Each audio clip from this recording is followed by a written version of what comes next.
After the break this evening, there's an episode of Kent Film Club. Of course, it is Thursday, and here to discuss films with me is the show's presenter, Chris Deacy. Thank you very much for being here with me.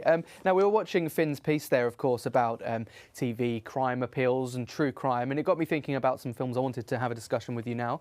First of all is Zodiac, a brilliant film, David Fincher.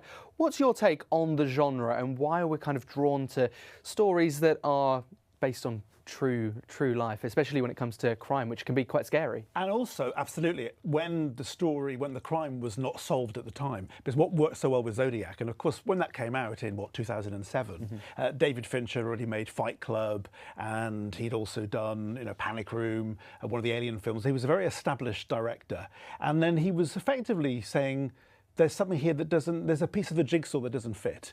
And I think that people, like we saw in Finn's report, somebody who was 9 years of age in Chislehurst when this thing happened in the 1950s, and you've got that sense of trying to say, well, there are bits we don't know. Can we maybe, through watching this, with JFK is also a perfect example, the scene of going back to the scene of a crime and trying to put all the different pieces together. So it matters to us because this is within a film's universe which intersects with reality. And I think David Fincher had already proven that he could do very gritty, Fight Club being a classic example. Absolutely. So Zodiac really worked on those levels. It's really interesting, isn't it? We go to films sometimes for an escape, but if there is that element of realism to it, we kind of enjoy it that a little bit more sometimes. The second one is, I think it still counts as a true crime film. This is Catch Me If You Can, of course, with Leonardo DiCaprio and Tom Hanks in it. Leonardo DiCaprio, of course, playing Frank Abagnale Jr., who managed to defraud millions of pounds by pretending to be a pilot, a doctor at one stage.